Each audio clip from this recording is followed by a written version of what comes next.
Good morning. Good morning, ma'am.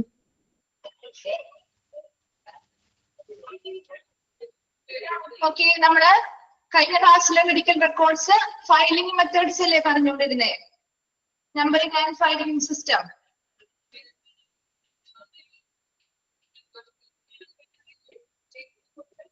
Terminal digit filing അല്ലേ എടുത്തുകൊണ്ടിരുന്നത് കഴിഞ്ഞ ക്ലാസ്സില്? ടെർമിനൽ ഡിജിറ്റ് ഫയലിംഗ് അല്ലേ? അതെ. അത് ഒന്നുകൂടി പറയാം miss. Okay, terminal digit filing തുടങ്ങിയാണ് പറയുന്നത് കേട്ടോ.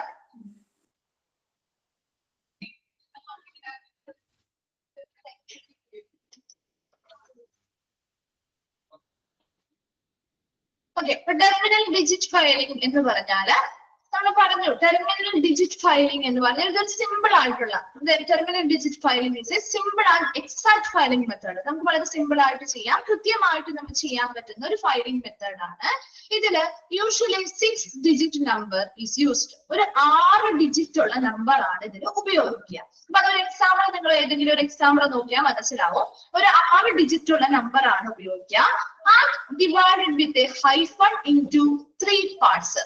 ഒരു ഹൈഫൺ ഉപയോഗിച്ച് നമ്മൾ അതൊരു 3 ഭാഗമായിട്ട് തിരിക്കുന്നു. കണ്ടോ? 2 അതായത് ഓരോ ഭാഗത്തിലും എന്ത് ചെയ്യും? Each part generally containing 2 digit. ഓരോ പാർട്ടിലും 2 ഡിജിറ്റ് വീതമായിട്ടുള്ള 3 ഭാഗങ്ങളായിട്ട് നമ്മൾ ഒരു ഹൈഫൺ വെച്ചതിനെ തിരിക്കുകയാണ്. അപ്പൊ മൊത്തം 6 നമ്പർ ഉണ്ട്. അതിൽ 2 വീതം ഹൈഫൺ വെച്ച് നമ്മൾ 3 ഭാഗമായിട്ട് തിരിക്കുന്നു. ഇത്രയും ക്ലിയർ ആണോ? Then the primary digits are the last 2 digits on the right hand side of the number.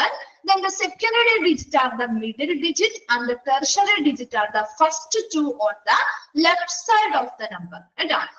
നോക്കി, ഇതിലെ പ്രൈമറി ഡിജിറ്റ് എന്ന് പറയുന്നത് ഈ 3 ഭാഗത്തിലെയും ഏതാണെന്നാ പറയുന്നത്? ഏതാ പ്രൈമറി ഡിജിറ്റ് എന്ന് പറയുന്നത്?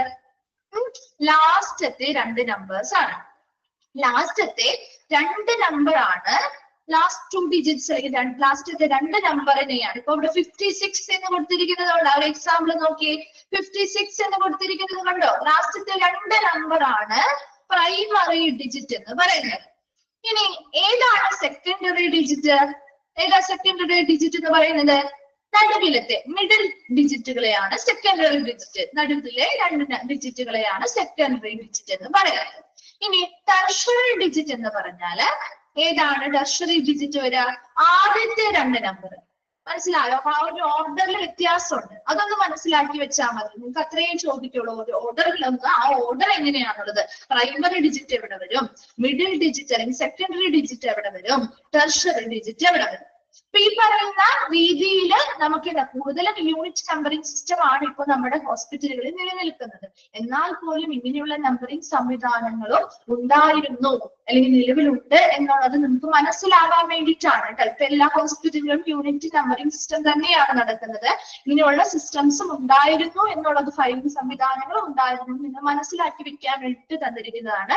ഇതിൽ ചോദിക്കാവുന്നത് ഈ ടെർമിനൽ ഡിജിറ്റ് ഫയലിംഗിൽ എത്ര നമ്പേഴ്സ് ഉപയോഗിക്കുന്നു, അത് നമ്മൾ എത്ര ഭാഗങ്ങളായിട്ട് തിരിക്കുന്നു, അതിൽ ഓരോ ഭാഗത്തെയും അറിയപ്പെടുന്നത് എന്തൊക്കെ പേരിലാണ്. അപ്പൊ പ്രൈമറി ഡിജിറ്റ് എവിടെയാണ്, സെക്കൻഡറി ഡിജിറ്റ് ഏതാണ് വരുന്നത്, ടെർഷ്യറി ഡിജിറ്റ് ഏതാണ്, ഇത്രയും മനസ്സിലാക്കി വെച്ചാൽ മതി കേട്ടോ. അപ്പൊ നോക്കിയേ, അതിൽ ഏതാണ് പ്രൈമറി ഡിജിറ്റ് എന്ന് പറയുന്നത്? ഏതാ പ്രൈമറി ഡിജിറ്റ് ഒന്ന് പറഞ്ഞേ. ടെർമിനൽ ഡിജിറ്റ് ഫയലിംഗില് പ്രൈമറി ഡിജിറ്റ് ഏതാണ്? ലാസ്റ്റ് 2 ഡിജിറ്റ്സ് ആണ് അല്ലെ. സെക്കൻഡറി ഡിജിറ്റ് ഏതാ? സെക്കൻഡറി ഡിജിറ്റ് ഏതാ? മിഡിലുള്ള 2 നമ്പേഴ്സ് ആണ്. ഇനി ടെർഷ്യറി ഡിജിറ്റ് ഏതാണ്? ടെർഷ്യറി ഡിജിറ്റ് ഫസ്റ്റ് 2 നമ്പേഴ്സ് ആണ്. ഇത്രയും ഓക്കെ അല്ലേ നിങ്ങൾക്ക്? ക്ലിയർ അല്ലേ? അപ്പൊ ഇതില് നമ്മുടെ പ്രൈമറി ഡിജിറ്റ്, അതായത് ലാസ്റ്റത്തെ 2 നമ്പറില് യാതൊരുവിധ വ്യത്യാസവും വരില്ല. അതേസമയം ഓരോ റെക്കോർഡുകൾ വരുന്നതിനനുസരിച്ച് വ്യത്യാസങ്ങൾ വരുന്നത് ഈ സെക്കൻഡറി ആൻഡ് ടെർഷ്യറി ഡിജിറ്റുകളിലായിരിക്കും മാറ്റങ്ങൾ സംഭവിക്കുക. ലാസ്റ്റുള്ള പ്രൈമറി ഡിജിറ്റ് എപ്പോഴും അങ്ങനെ തന്നെ നിലനിൽക്കും. മറ്റ് നമ്പറുകളാണ് മാറ്റങ്ങൾ. ഓരോ റെക്കോർഡ് വരുന്നതിനനുസരിച്ച് നമ്പറിൽ വ്യത്യാസങ്ങൾ വരുന്നത്. അത്രയും മാത്രം മനസ്സിലാക്കി വെക്കുക. ഇത്രയും മനസ്സിലായോ? ടെർമിനൽ ഡിജിറ്റ് ഫയലിംഗ് എന്നതുകൊണ്ട് അവർ ഉദ്ദേശിക്കുന്നത് ആ ഒരു നമ്പറിന്റെ ടെർമിനൽ ആയിട്ടുള്ള, ഇത് ടെർമിനൽ എന്ന് പറഞ്ഞാൽ അതെ ടെർഷ്യറി, സെക്കൻഡറിയും ടെർഷ്യറിയും ലാസ്റ്റ് ടെർഷ്യറിയും സെക്കൻഡറി എന്നാണ് കേട്ടോ. അവിടെ സെക്കൻഡറി എന്നാണ്, ചെറിയ മിസ്റ്റേക്കുകൾ ഉണ്ട് കേട്ടോ. അതുപോലെ അതിന് മുൻപത്തേല് ഫസ്റ്റ് 2 എന്നാണ്. നിങ്ങളുടെ എങ്ങനെ കിടക്കുന്നതെന്ന് വെച്ചാൽ അറിയില്ല. കറക്റ്റ് ആയിട്ടാണെങ്കിൽ അങ്ങനെ തന്നെ ഇടുക, അല്ലെന്നുണ്ടെങ്കിൽ ഒന്ന് മാറ്റണം കേട്ടോ. ഫസ്റ്റ് 2 എന്നാക്കുക കേട്ടോ. അതുപോലെ തന്നെ ഫയലിന്റെ സെക്കൻഡറി ടെർഷ്യറി എന്നാണ് കേട്ടോ. ടെർഷ്യറി, സെക്കൻഡറി ആൻഡ് ടെർഷ്യറി ഡിജിറ്റിലാണ് ഓൾട്ടേഴ്സറിൽ വ്യത്യാസങ്ങൾ വരുന്നത്. ഓക്കെ, അപ്പൊ ഇതില് ടെർമിനൽ ഡിജിറ്റ് ഫയലിംഗ് എന്നുള്ളൊരു പേര് വന്നത് എന്തുകൊണ്ടാണ്? ബാക്കി രണ്ടിലും ചേഞ്ച് വരുന്നത്. ടെർമിനൽ എന്ന് പറയുമ്പോ ഏറ്റവും അറ്റത്തെ നമ്പർ അല്ലേ? ടെർമിനൽ എന്നുകൊണ്ട് ഉദ്ദേശിക്കുന്നത് ഇപ്പൊ ഇവിടുത്തെ നമ്മുടെ പ്രൈമറി നമ്പർ എവിടെയാ കിടക്കുന്നത്? ടെർമിനലിലാണ്, ടിപ്പിലല്ലേ കിടക്കുന്നത്? ആണോ? പ്രൈമറി നമ്പർ എവിടെയും കിടക്കുന്നത്? ലാസ്റ്റില്ലേ കിടക്കുന്നത് അല്ലെ? ടിപ്പിലായിട്ട് ടെർമിനൽ ഏരിയയിൽ, ടെർമിനൽ എന്ന് പറഞ്ഞാൽ അറ്റത്തെ ഏരിയ അല്ലെ, ആ ഒരു ഏരിയയിലല്ലേ കിടക്കുന്നേ. അവിടുത്തെ ആ ഒരു നമ്പറിന് മാറ്റം സംഭവിക്കാതെയുള്ള ഫയലിംഗിനെയാണ് ടെർമിനൽ ഡിജിറ്റ് ഫയലിംഗ് എന്ന് പറയുന്നത്. ഇനി നിങ്ങൾക്ക് അടുത്തത് പറയുമ്പോൾ മനസ്സിലാവും മിഡിൽ ഡിജിറ്റ് ഫയലിംഗ് എന്തുകൊണ്ടാണ് ഉദ്ദേശിക്കുന്നത്. ടെർമിനൽ ഡിജിറ്റ് ഫയലിംഗിലെ നമ്പർ കൊടുക്കുന്നതിന്റെ പ്രൈമറി ഏത്, സെക്കൻഡറി ഏത്, ടെർഷ്യറി ഏതെന്ന് മനസ്സിലായോ? ക്ലിയർ ആണോ? അത് അടുത്തേക്ക് പോവാൻ വേണ്ടിയിട്ട് മനസ്സിലായാൽ എന്നിട്ട് നെക്സ്റ്റ് പറയുന്നത് മനസ്സിലാവുള്ളൂ. ഓക്കെ ആണോ? ഓക്കെ. രണ്ടാമത്തത് മിഡിൽ ഡിജിറ്റ് ഫയലിംഗ്. രണ്ടും ഒരുപോലെയാണ്, ചെറിയ വ്യത്യാസങ്ങൾ മാത്രമേ വരുന്നുള്ളൂ കേട്ടോ. അതില് രണ്ടാമത്തത് മിഡിൽ ഡിജിറ്റ് ഫയലിംഗ് എന്ന് പറഞ്ഞാൽ it is A substitute for terminal digit filing. അപ്പൊ ഒരു ടെർമിനൽ ഡിജിറ്റ് ഫയലിന് പകരം നമുക്ക് വെക്കാവുന്ന ഒരു ഫയലിംഗ് സിസ്റ്റമാണ് മിഡിൽ ഡിജിറ്റ് ഫയലിംഗ് എന്ന് പറയുന്നത്. ഇതിൽ ചെറിയ ചെറിയ വ്യത്യാസങ്ങളെ വരുന്നുള്ളൂ. ആ വ്യത്യാസം ഒന്ന് മനസ്സിലാക്കി വെച്ചാൽ മതി നിങ്ങൾ കേട്ടോ. Here the primary, secondary and tertiary digits are in different position. അപ്പൊ നമ്മൾ നേരത്തെ ടെർമിനൽ ഡിജിറ്റൽ ഫയലിംഗിൽ പറയുന്നത് പോലെയല്ല ഇവിടത്തെ പൊസിഷൻ വരിക. എന്തായിരിക്കും ഒരു വ്യത്യാസം എന്ന് പറഞ്ഞാല് പ്രൈമറി, സെക്കൻഡറി, ടെർഷ്യറി. അത് നിങ്ങൾക്ക് ഒന്നില്ലെങ്കിൽ ഒരു നോട്ട്സിലോ കാര്യങ്ങളിലോ നിങ്ങൾ ഒന്ന് നോട്ട് ചെയ്ത് വെച്ച് കഴിഞ്ഞാല് ഒരു എക്സാമ്പിൾ എടുത്തിട്ട് ഒന്ന് നോട്ട് ചെയ്ത് വെച്ചാൽ മതി, ഓരോ എക്സാമ്പിളുകൾ എടുത്തിട്ട്. അപ്പൊ ഇതിലാണെങ്കിൽ ആദ്യത്തെ എക്സാമ്പിളിന്റെ താഴെ എഴുതുക പ്രൈമറി ഏത്, സെക്കൻഡറി ഏത്, ടെർഷ്യറി ഏത് എന്ന് എഴുതി വെക്കാം. അപ്പൊ നിങ്ങൾക്ക് മറന്നു പോയില്ലല്ലോ, അങ്ങനെ എഴുതി വെക്കാം. അതുപോലെ ഇവിടെ മിഡിൽ ഡിജിറ്റ് ഫയലിംഗിലെ പ്രത്യേകത എന്ന് പറഞ്ഞു കഴിഞ്ഞാൽ ആ നേരത്തെ പറഞ്ഞ ആ ഒരു ഓർഡറിലല്ല, അല്ലെങ്കിൽ പൊസിഷനിലല്ല അത് ഇരിക്കുന്നത്. ഇങ്ങനെ വ്യത്യസ്തമായിട്ടാണ്. അതായത് ഇതില് പ്രൈമറി ഡിജിറ്റ്, അതായത് middle part of the digit ആണ് പ്രൈമറി ഡിജിറ്റ്. ഇവിടെ പ്രൈമറി ഡിജിറ്റ് ഏതാണ്? ഈ 3 നമ്പറും ഒരു ഫസ്റ്റത്തെ ആ ഒരു എക്സാമ്പിൾ നോക്കിയേ. അതില് പ്രൈമറി നമ്പർ എന്ന് പറയുന്നത് ഏത് ഭാഗത്തെ നമ്പേഴ്സ് ആണെന്ന് പറയുന്നത്? മിഡിൽ ഡിജിറ്റുകളാണ്. മധ്യത്തിലുള്ള 2 നമ്പറുകളെയാണ് നമ്മൾ പ്രൈമറി ഡിജിറ്റ് എന്ന് പറയുന്നത്. ക്ലിയർ ആണോ? കൺഫ്യൂഷൻ ആവുന്നുണ്ടോ? കൺഫ്യൂഷൻ ആവുന്നുണ്ടോ? ഒന്ന് മനസ്സിലാക്കി വെച്ച് പഠിച്ചാലും കിട്ടും കേട്ടോ. ആദ്യത്തിൽ നമ്മൾ എന്താ പറഞ്ഞേ? ടെർഷറിയിൽ എന്താ പറഞ്ഞേ? സോറി, ടെർമിനൽ ഡിജിറ്റ് ഫൈലിംഗിൽ എന്താ പറഞ്ഞേ? അതില് ഫസ്റ്റത്തെ ഏതാണ്? ആ പ്രൈമറി എന്ന് പറഞ്ഞത് എവിടെയായിരുന്നു? പ്രൈമറി ഏതായിരുന്നു? ലാസ്റ്റ് 2 എണ്ണമായിരുന്നു. മിഡിലുള്ളത് സെക്കൻഡറി എന്ന് പറഞ്ഞു. നേരെ ബാക്കോട്ട് ഒന്ന് എടുത്താൽ മതി. അറ്റത്ത് പ്രൈമറി, സെക്കൻഡറി, ടെർഷറി, അങ്ങനെയല്ലേ പറഞ്ഞത്? നേരെ ഓപ്പോസിറ്റ് ഒക്കെ ആലോചിച്ചാൽ മതി. കിട്ടൂലേ? Primary, secondary, tertiary. കിട്ടോ? കിട്ടോ? റിപ്ലൈ ചെയ്ത് കിട്ടോ? ഓക്കെ. ഇനി മിഡിൽ ഡിജിറ്റിലെ പ്രത്യേകത പ്രൈമറി നടുക്ക് വന്നു. പ്രൈമറി നടുക്കത്തെ 2 ഡിജിറ്റ് ആണ് പ്രൈമറി ഡിജിറ്റ് എന്ന് പറയുന്നത്. ഇനി ആ 2 മിഡിലുള്ള ഡിജിറ്റിന്റെ ലെഫ്റ്റിലുള്ളത് സെക്കൻഡറിയും റൈറ്റിലുള്ളത് ടെർഷറി ഡിജിറ്റുകളുമാണ്. മനസ്സിലാവുന്നുണ്ടോ? അപ്പൊ ഇവിടെ മിഡിൽ ഡിജിറ്റ് എന്നതുകൊണ്ട് ഉദ്ദേശിക്കുന്നത് എന്താ? ഇവിടെ പ്രൈമറി നമ്പർ വന്നിരിക്കുന്നത് എവിടെയാ? പ്രൈമറി ഡിജിറ്റ് വന്നിരിക്കുന്നത് മിഡിൽ ഭാഗത്താണ് അല്ലെ? ആണോ? മിഡിൽ ഭാഗത്താണ്. അതുകൊണ്ടാണ് അവിടെ മിഡിൽ ഡിജിറ്റ് ഫയലിംഗിന് പേര് വന്നിരിക്കുന്നത്. ആ ഒരു പ്രൈമറി ഡിജിറ്റ് എവിടെയാണോ വരുന്നത് അതിനനുസരിച്ചാണ് പേര് വരുന്നത് കേട്ടോ. പ്രൈമറി ഡിജിറ്റ് വന്നിരിക്കുന്നത് നടുക്കുള്ള 2 ഡിജിറ്റിനെയാണ് പ്രൈമറി ഡിജിറ്റ് എന്ന് പറയാം. അതിന്റെ ലെഫ്റ്റ് സൈഡിൽ കാണുന്നത് സെക്കൻഡറി ഡിജിറ്റും റൈറ്റ് സൈഡിൽ കാണുന്നത് എന്ത് ഡിജിറ്റുമാണ്? ടെർഷറി ഡിജിറ്റുകളുമാണ്. ക്ലിയർ ആണോ? ക്ലിയർ ആണോ? അപ്പൊ ഒരു എക്സാമ്പിൾ ഒന്ന് നോക്കി. ആ എക്സാമ്പിളില് പ്രൈമറി ഡിജിറ്റ് ഏതാണ്? ആ ഫസ്റ്റ് എക്സാമ്പിൾ ഒന്ന് നോക്കിയാൽ മതി. പ്രൈമറി ഡിജിറ്റ് ഏതാ? 68 ആണ് അല്ലെ? 68 ആണ്. നടുക്കുള്ള 2 നമ്പേഴ്സ് ആണ് കേട്ടോ. നടുക്കുള്ള നമ്പേഴ്സ് ആണ് കേട്ടോ. സെക്കൻഡറി ഡിജിറ്റ് ഏതാ? ആ ഒരു നമ്പറിന്റെ ലെഫ്റ്റ് സൈഡിൽ കാണുന്നത് 46 ആണ്. ലെഫ്റ്റ് സൈഡിൽ എന്ന് പറയുമ്പോൾ നമ്മൾ ഇങ്ങനെ നോക്കുമ്പോൾ ലെഫ്റ്റ് സൈഡിൽ നിന്നുള്ളതാണ് അവർ ഉദ്ദേശിക്കുന്നത്. റൈറ്റ് സൈഡിൽ കാണുന്ന നമ്പർ ആണ് ടെർഷറി ഡിജിറ്റ് എന്ന് പറയുന്നത്. ടെർഷറി ഡിജിറ്റ് എന്ന് പറയുന്നത്.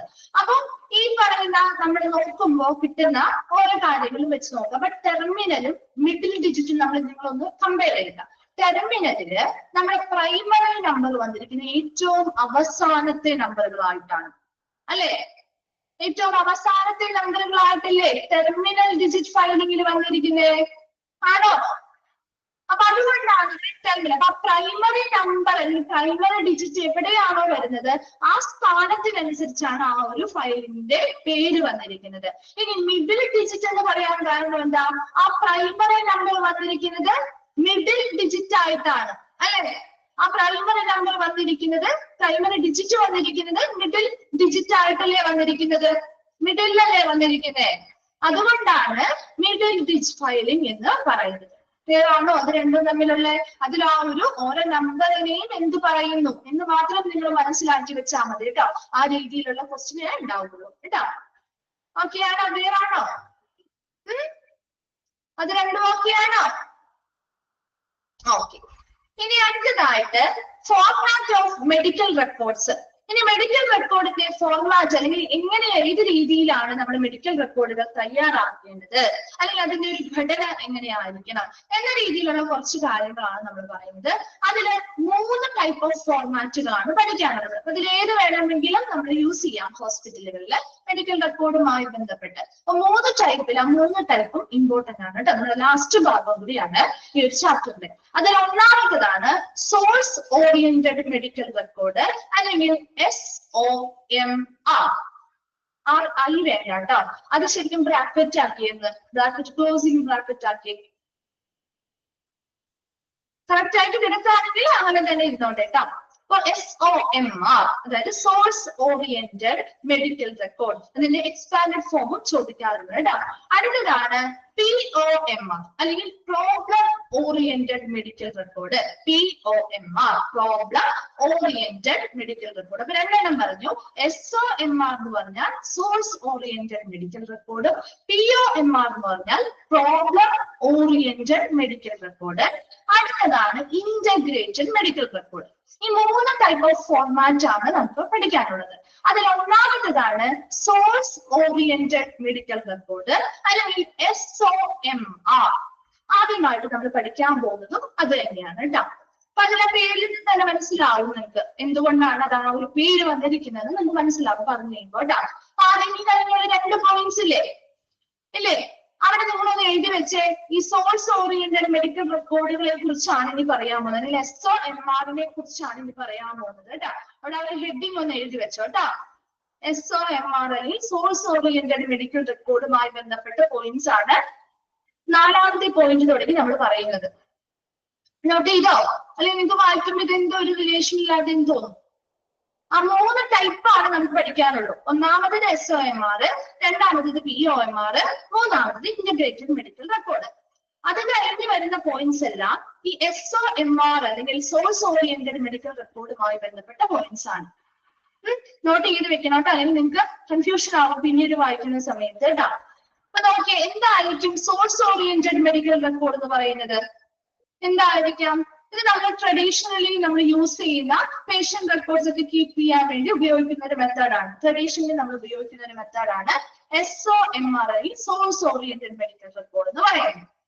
അതായത് ഇതിലൊരു പ്രത്യേകത നോക്കിയേ, the medical records is arranged in sections in accordance with the patient care department which provide the care and the data. അതെ, അവർ കിട്ടുന്ന സോഴ്സിൽ നിന്നും, അതായത് ഇപ്പൊ അവർക്ക് പേഷ്യൻസിന് കൊടുക്കുന്ന പരിചരണവുമായി ബന്ധപ്പെട്ട് പല ഡിപ്പാർട്ട്മെന്റുകളിലും കിട്ടുന്ന ഡേറ്റാസിനനുസരിച്ച് നമ്മൾ ഓരോ സെക്ഷനുകളായിട്ട് തിരിച്ചാണ് മെഡിക്കൽ റെക്കോർഡുകൾ ഇതിൽ അറേഞ്ച് ചെയ്യുക. എന്ന് വെച്ചാൽ എന്തായിരിക്കും? ആ സോഴ്സ്, ഏത് സോഴ്സിൽ നിന്നാണ് നമുക്കത് കിട്ടുന്നത്, ആ സോഴ്സിനനുസരിച്ചാണ് ഈ പറയുന്ന ഡേറ്റാസ് നമ്മൾ ക്രമീകരിച്ച് വെക്കുന്നത്. അതിലെന്തായിരിക്കും അതിന്റെ ഒരു ഉദ്ദേശം? ഇപ്പൊ എക്സാമ്പിൾ ഒന്ന് നോക്കിയേ നിങ്ങള്. അതായത് ഇപ്പൊ ഒരു ലബോറട്ടറിയിൽ നിന്ന് കിട്ടുന്നു, അല്ലെങ്കിൽ ഒരു എന്താണ് റേഡിയോളജി ഡിപ്പാർട്ട്മെന്റിൽ നിന്ന് കിട്ടുന്നു. അപ്പൊ അങ്ങനെയുള്ള ഡേറ്റാസ് ഒക്കെ ഒരുമിച്ച് നമ്മളൊരു സെക്ഷനുകളാണ്, ഓരോ സെക്ഷൻ ആക്കി വെക്കും.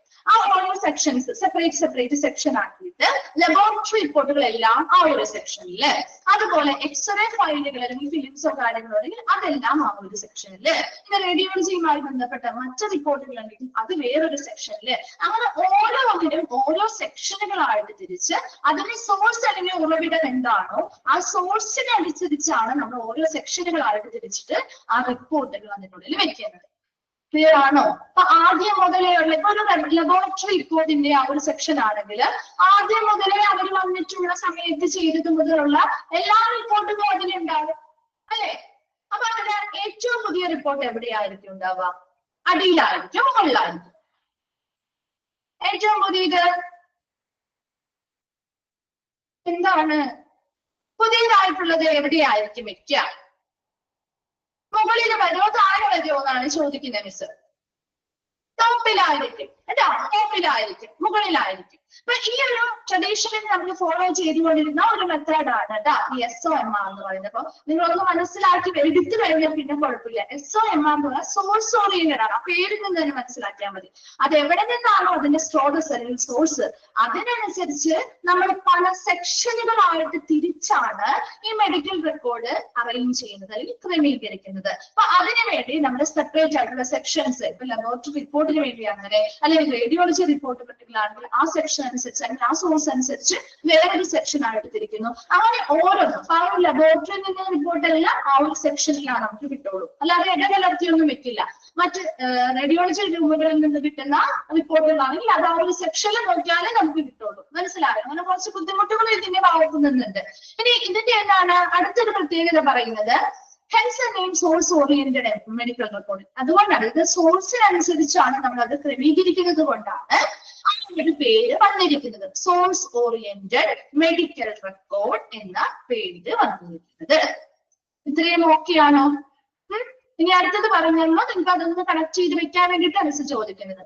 Then forms are organized in accordance with to date. ഇനി ഇവിടെ ഓരോ ഫോമുകളും നമ്മൾ വെക്കുന്നത് ഡേറ്റിനനുസരിച്ചാണ്. അതായത് ആദ്യമുള്ളത് താഴേക്ക് പോകും, പുതിയത് ഇത് പുതിയ രീതിയിൽ അല്ലെ തീയതിക്കനുസൃതമായിട്ട് ഡേറ്റിനനുസരിച്ചാണ് നമ്മൾ ഫോമുകളും ഇവിടെയും ക്രമീകരിക്കുന്നത്. Usually the record is arranged in reverse chronological order at the nurse station. Nurse സ്റ്റേഷനിൽ നമ്മൾ നേരെ റിവേഴ്സ് ആയിട്ടുള്ള ഓർഡറിലാണ്. അതായത് മോസ്റ്റ് ഇൻഫർമേഷൻ, അതായത് ഏറ്റവും പുതിയതായിട്ടുള്ള ഇൻഫർമേഷൻസ് ഫ്രണ്ടിൽ വരും. അതുപോലെ ഏറ്റവും ഓൾഡസ്റ്റ് ആയിട്ടുള്ള പഴയ ഇൻഫർമേഷൻസ് ആ ഒരു സെക്ഷൻ ഏറ്റവും താഴെയായിരിക്കും ഉണ്ടായിരിക്കുക. ക്ലിയർ ആണോ? മനസ്സിലായോ? ഇനി ഈ record is reorganized after the patient is discharged.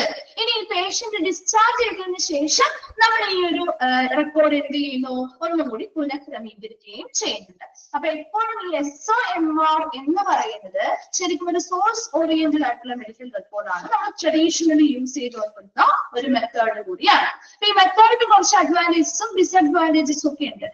അപ്പൊ അതിൽ ഏത് മെത്തേഡ്, 3 ടൈപ്പ് ഓഫ് ഫോർമാറ്റിംഗ് ആണ്. ഒന്നാമത്തതാണ് SOMR എന്ന് പറയുന്നത്. നമ്മൾ ട്രഡീഷണലി ഉപയോഗിച്ചുകൊണ്ടിരുന്ന ഒരു ടൈപ്പ് ഓഫ് ഫോർമാറ്റിംഗ് ആണ്. അതിലൊന്നാമത് നമ്മൾ പറഞ്ഞത് ഇതെപ്പോഴും സോഴ്സിനെ അടിസ്ഥാനമാക്കി, അല്ലെങ്കിൽ ആ സോഴ്സ് എവിടെ നിന്നാണ്, അല്ലെങ്കിൽ ആ കിട്ടുന്ന റിപ്പോർട്ടിന്റെ സ്രോതസ് എവിടെ നിന്നാണ്, അതിനനുസരിച്ച് നമ്മൾ എന്ത് ചെയ്യുന്നു, പല ഡിഫറെന്റ് സെക്ഷനുകളായിട്ട് തിരിച്ചാണ് ഈ റിപ്പോർട്ടുകൾ നമ്മൾ ആ മെഡിക്കൽ റെക്കോർഡുകളിൽ ക്രമീകരിക്കുന്നത്. ഇത്രയും ക്ലിയർ ആണല്ലോ? ആ ഡേറ്റാസ് ഒക്കെ നമ്മൾ ആ ഓരോ സെക്ഷനുകൾക്ക് അനുസരിച്ച് ആ സെക്ഷനിൽ അതിന്റെ മാത്രം റിപ്പോർട്ടുകൾ വയ്ക്കും, അടുത്ത സെക്ഷനിൽ അതിന്റെ മാത്രം അതുമായി ബന്ധപ്പെട്ട റിപ്പോർട്ടുകൾ മാത്രമേ എടുക്കുള്ളൂ. അങ്ങനെയാണ് നമ്മൾ അറേഞ്ച് ചെയ്യുന്നത്.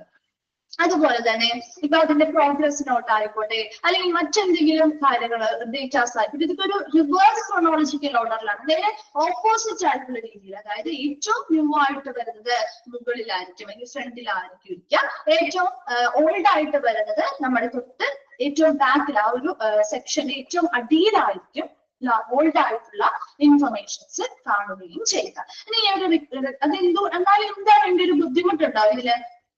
എന്തെങ്കിലും ഒരു ബുദ്ധിമുട്ടുണ്ടോ ഇങ്ങനെ വെക്കുന്നത് കൊണ്ട്? ഒരു ഇൻഫർമേഷനൊക്കെ നമുക്ക് കണ്ടുപിടിക്കാൻ ബുദ്ധിമുട്ടാവൂലേ? ആവോ? ഒരു ഇൻഫർമേഷൻ കണ്ടുപിടിക്കാൻ നമുക്ക് ബുദ്ധിമുട്ടല്ലേ? പെട്ടെന്ന് നോക്കി നമുക്ക് കണ്ടെത്താൻ പറ്റുമോ? പെട്ടെന്ന് നോക്കിയാല് ആ ഒരു സെക്ഷൻ മാത്രം എടുത്താവും. എന്തെങ്കിലും ഒരു പർട്ടിക്കുലർ ഒരു കാര്യമാണെങ്കിൽ നമുക്ക് പെട്ടെന്ന് നോക്കിയെടുക്കാം. അതേസമയം നമുക്ക് ഒരു പേഷ്യന്റിന്റെ കണ്ടീഷനുമായി ബന്ധപ്പെട്ട് മറ്റു പല കാര്യങ്ങൾ ഒരുമിച്ച് നമുക്ക് നോക്കണമെങ്കിൽ അത് ബുദ്ധിമുട്ടായിട്ട് വരും അല്ലെ? ആ ഒരു ഡിഫിക്കൽട്ടി ഈ ഒരു മെത്തേഡിനുണ്ട്. അതാണ് റെക്കോർഡ് ഇസ് റീഓർഗനൈസ്ഡ്. അപ്പൊ ഈ ഒരു പേഷ്യന്റ് ഡിസ്ചാർജ് ചെയ്ത് പോയതിനു ശേഷം നമ്മൾ ഈ ഒരു റെക്കോർഡ് എന്ത് ചെയ്യുന്നുണ്ട്, ഒന്നുകൂടി പുനഃക്രമീകരിക്കുകയും ചെയ്യുന്നുണ്ട്. അതാണ് SOMR എന്ന് പറയുന്നത്. എന്താണ് SOMR എന്ന് പറയുന്നത് മനസ്സിലായോ? എന്താണ് ഉദ്ദേശിച്ചിരിക്കുന്നതെന്ന് മനസ്സിലായോ? എങ്കിലാണ് അഡ്വാൻറ്റേജും ഡിസ്അഡ്വാൻറ്റേജും പറയുന്നത് നിങ്ങൾക്ക് മനസ്സിലാവുള്ളൂ കാര്യം. ക്ലിയർ ആണോ അത്? ഇനി അഡ്വാൻറ്റേജസ് നോക്കിയേ. അഡ്വാൻറ്റേജസ് ഓഫ് SOMR എന്ന് പറഞ്ഞാൽ organisers report from each source together. ഇപ്പൊ ഓരോ സോഴ്സിൽ നിന്നും കിട്ടുന്ന റിപ്പോർട്ടുകൾ നമുക്ക് ഒരുമിച്ച് വെക്കാനായിട്ട് പറ്റും അല്ലെ? നമുക്ക് ഒരുമിച്ച് ക്രമീകരിക്കാൻ പറ്റും. So making it easy to decide the assessment, treatment and observation a particular department provided. Department നൽകിയിരിക്കുന്ന ആ റിപ്പോർട്ടുകളുടെ അടിസ്ഥാനത്തിൽ മാത്രം നമുക്ക് എന്തെങ്കിലും ട്രീറ്റ്മെന്റും കാര്യങ്ങളും ഒക്കെ കൊടുക്കേണ്ടതാണെങ്കിൽ ഇത് എളുപ്പമാണ് അല്ലെ? ഒരു ലബോറട്ടറിയിൽ നിന്ന് കിട്ടുന്ന റിസൾട്ടുകൾ മാത്രം നോക്കി നമുക്കൊരു ട്രീറ്റ്മെന്റോ അത് വിലയിരുത്തുകയോ അല്ലെങ്കിൽ നിരീക്ഷണങ്ങൾ നടത്താൻ വേണ്ടിയിട്ട് ഈ ഒരു സോഴ്സിനെ കേന്ദ്രീകരിച്ചാകുമ്പോൾ അത് എളുപ്പമല്ലേ?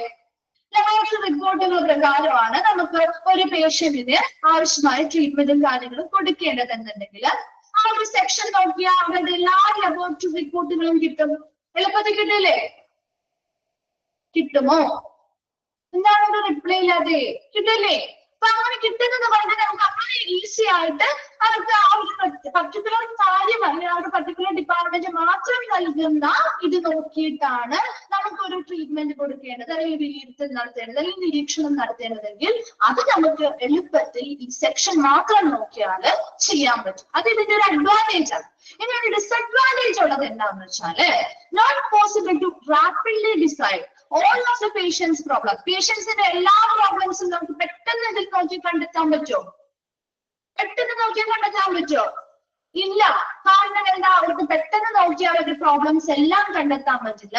അവർക്ക് എല്ലാ രീതിയിലുള്ള കാര്യങ്ങൾ അനലൈസ് ചെയ്ത് പെട്ടെന്ന് ട്രീറ്റ്മെന്റ് കൊടുക്കാൻ പറ്റില്ല.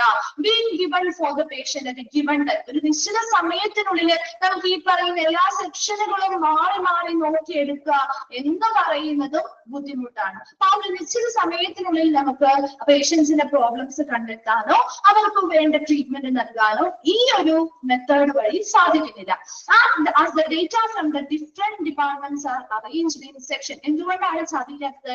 നമ്മൾ ഡിഫറെന്റ് ഡിപ്പാർട്ട്മെന്റുകളിൽ നിന്ന് കിട്ടുന്ന ഡേറ്റാസ് പല പല സെക്ഷനുകളിലായിട്ടാണ് വെക്കുന്നത്, അല്ലെ? ഓരോ സെക്ഷൻ തിരിച്ചാണ് വെക്കുന്നത്, അല്ലെങ്കിൽ ഒരുമിച്ചല്ല വെക്കുന്നത്. ആ accordance with the problem of the patient integrated in time sequence. ആ ഒരു സമയബന്ധിതമായിട്ട് ആ പേഷ്യന്റിന്റെ പ്രോബ്ലം നമുക്ക് കണ്ടെത്താനായിട്ട് ഇതിലൂടെ സാധിക്കുന്നില്ല. അപ്പൊ ഒരുമിച്ചാണ് ഇരിക്കുന്നതെങ്കിൽ ഇപ്പൊ ഒരു പേഷ്യന്റിന്റെ അവരുടെ റിസൾട്ടുകള്, ലബോറട്ടറി റിസൾട്ടുകള്, എക്സ്റേ അങ്ങനെ ഒരുമിച്ചാണ് ഇരിക്കുന്നതെങ്കിൽ ഉടനെ നമുക്ക് ആ ഫിസിഷ്യന് പെട്ടെന്ന് അത് നോക്കി കണ്ടെത്തി ഇങ്ങനെയൊക്കെയുള്ള എല്ലാ കാര്യങ്ങളും, ഇപ്പൊ ലബോറട്ടറി റിപ്പോർട്ടുകളിൽ ചിലപ്പോൾ അവർക്ക് വേരിയേഷൻസ് ഉണ്ടാവും, എക്സ്റേ എടുത്തതിൽ വേരിയേഷൻസ് ഉണ്ടാവും, അല്ലെ? ECG എടുത്തതിൽ വേരിയേഷൻ ഉണ്ടാവും. അപ്പൊ അങ്ങനെയുള്ള എല്ലാ കാര്യങ്ങളും ഒരുമിച്ച് നോക്കി അവർക്ക് നല്ലൊരു ട്രീറ്റ്മെന്റ് കൊടുക്കാൻ പറ്റും. എന്നാൽ ഇങ്ങനെ ഓരോ സെക്ഷനുകളിലാക്കി വെക്കുന്നതുകൊണ്ട് ഇവർക്ക് പെട്ടെന്ന് ഇത് കണ്ടെത്താനും ഓരോ സെക്ഷൻ തിരിച്ചു നോക്കി അതെടുത്ത് അത് മനസ്സിലാക്കി ഉടനെ ഒരു ട്രീറ്റ്മെന്റ് കൊടുക്കുക എന്ന് പറയുന്നത് ബുദ്ധിമുട്ടാണ്. ഇതിന് കുറച്ച് സമയമെടുക്കും. അപ്പൊ ഒരു റാപ്പിഡ് ആയിട്ട് ഒരു തീരുമാനം എടുക്കാനോ ട്രീറ്റ്മെന്റുകളോ മറ്റു പ്രോബ്ലംസ് എന്താണെന്ന് കണ്ടെത്താനോ ഈ ഒരു മെത്തേഡ് വഴി ബുദ്ധിമുട്ടായിരിക്കും. ക്ലിയർ ആണോ അത്?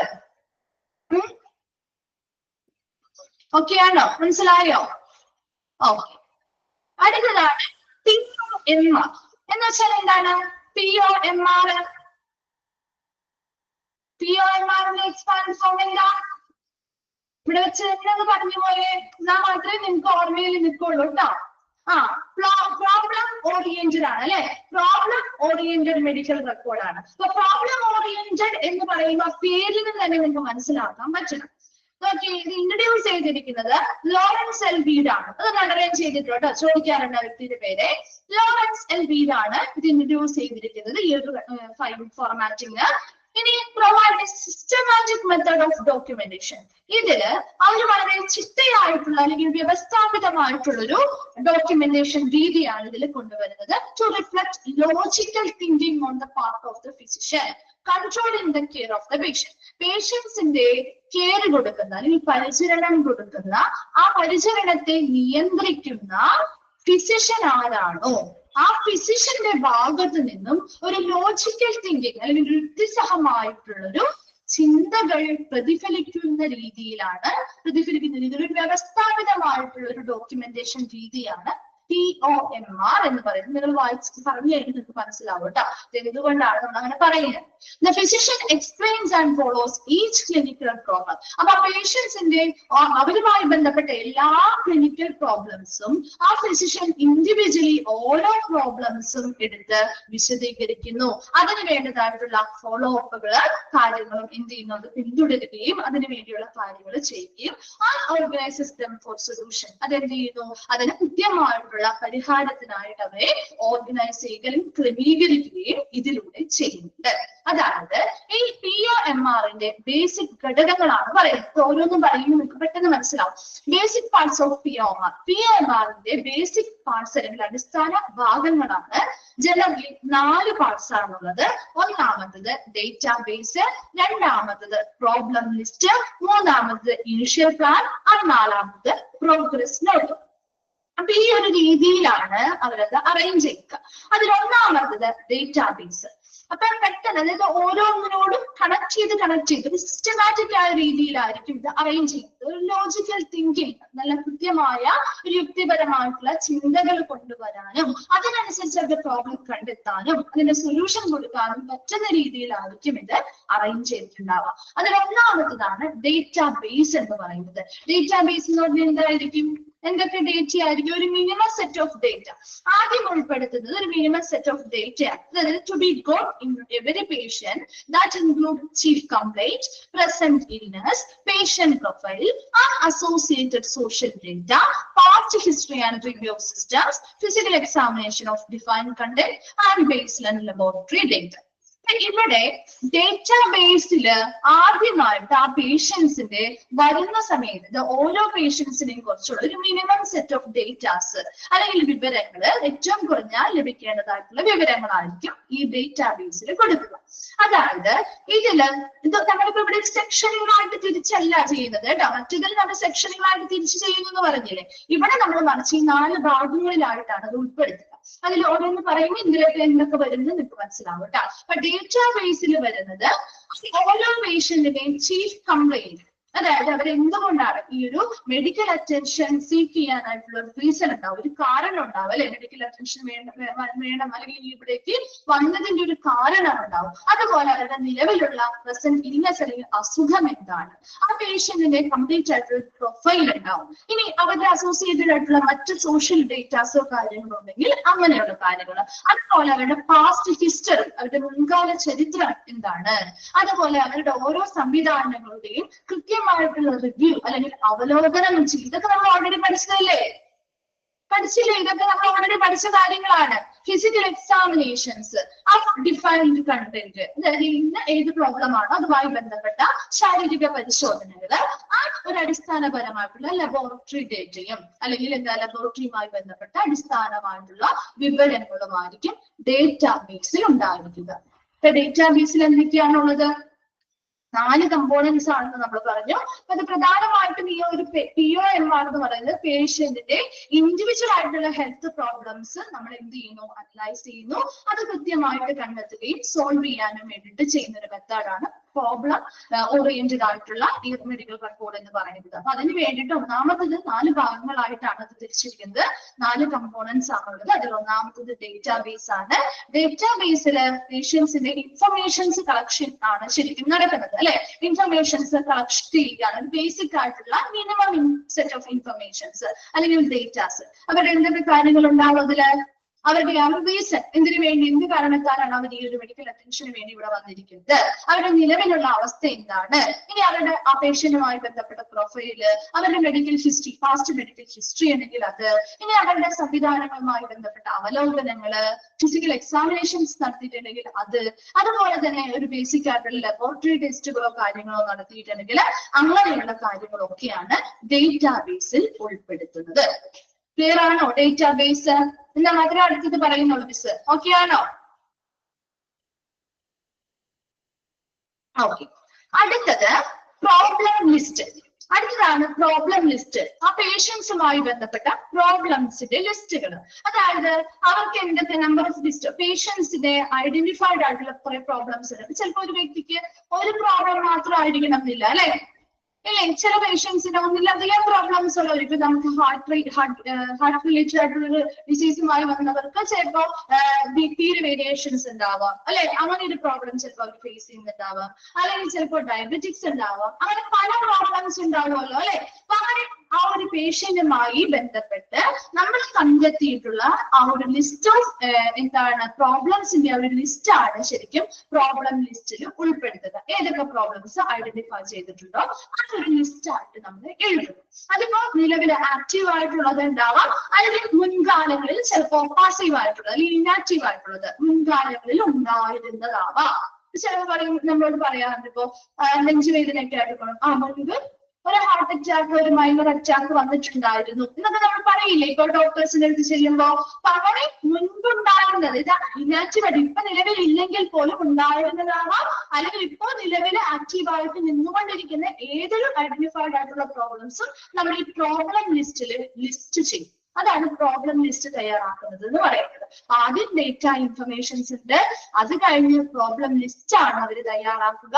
ഈ പ്രോബ്ലം ലിസ്റ്റില് it is contained on a form placed in the front of the record. ഈ റെക്കോർഡിന്റെ ഫ്രണ്ടിലുള്ള ഒരു ഫോമിലാണ് ഈ പ്രോബ്ലം ഏതൊക്കെയാണ് എന്ന് ലിസ്റ്റ് ചെയ്യുക. The problems are anything that need management or diagnostic workup. എന്ന് വെച്ചാൽ എന്താണ്, ഈ ഏതൊരു പ്രോബ്ലം ആയിക്കോട്ടെ അല്ലെ, എന്ത് പ്രശ്നമാവാം, ആ പേഷ്യൻസുമായി ബന്ധപ്പെട്ട മാനേജ്മെന്റ് ആവശ്യമായിട്ടുള്ള അല്ലെങ്കിൽ രോഗനിർണയം ആവശ്യമായിട്ടുള്ള എന്തൊരു പ്രോബ്ലവും നമുക്ക് ഇതിൽ ലിസ്റ്റ് ചെയ്യാവുന്നതാണ്.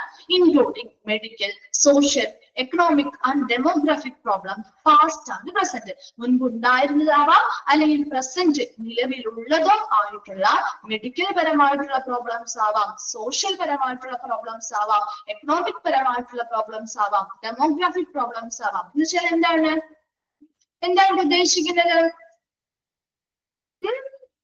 ഇപ്പോ മാൽന്യൂട്രീഷൻസ് വഴിയുള്ളതാവാം, ഡയബറ്റീസ് ആവാം, ബ്ലഡ് പ്രഷർ ആവാം, ഹാർട്ട് ഡിസീസ് ആവാം, അങ്ങനെ എന്തോ ആയിക്കോട്ടെ. അല്ലെങ്കിൽ ഇപ്പോൾ നോൺ കമ്മ്യൂണിക്കബിൾ ഡിസീസുകളാവാം, കമ്മ്യൂണിക്കബിൾ ഡിസീസുകളാവാം. അതൊക്കെ നമ്മുടെ സൊസൈറ്റിയുമായി ബന്ധപ്പെട്ടുള്ള രോഗങ്ങൾ അല്ലെ. അതുപോലെ ഡെമോഗ്രാഫിക് പ്രോബ്ലംസ് എന്ന് പറഞ്ഞാൽ നമ്മുടെ ഏജ് റിലേറ്റഡ് ആയിട്ടുള്ള പ്രോബ്ലംസ് ഇല്ലേ, പ്രായമാവുന്നതുമായി ബന്ധപ്പെട്ട കുറെ പ്രോബ്ലംസ് ഇല്ലേ, അങ്ങനെയുള്ള പ്രോബ്ലംസോ ഇത് നിലവിലുള്ളതോ ആവാം, പ്രസന്റ് ആയിട്ടുള്ളത് അല്ലെങ്കിൽ മുമ്പ് ഉണ്ടായിരുന്നതോ ആയിട്ടുള്ള ഇങ്ങനെ ഏതൊരു പ്രോബ്ലത്തെയും ഒരു രോഗനിർണയം ആവശ്യമായിട്ടുള്ളതോ അല്ലെങ്കിൽ മാനേജ്മെന്റ് ആവശ്യമായിട്ടുള്ള ഏതൊരു പ്രോബ്ലത്തെയും നമുക്ക് ഇതിൽ ലിസ്റ്റ് ചെയ്യാവുന്നതാണ്. And the list must affirm the problems at the level of the physician's apprehension of the particular problem. ഇനി എന്താ പറയുന്നത്, ഈ ലിസ്റ്റില് മസ്റ്റ് അഫേം ചെയ്യുക. ലിസ്റ്റ് എന്ത് ചെയ്യുന്നു, കൃത്യമായിട്ടത് സ്ഥിരമായിട്ടത് ഒരു കണക്കാക്കുന്നു. എന്താണ്, the problems at the level of the physician's apprehension of a particular problem.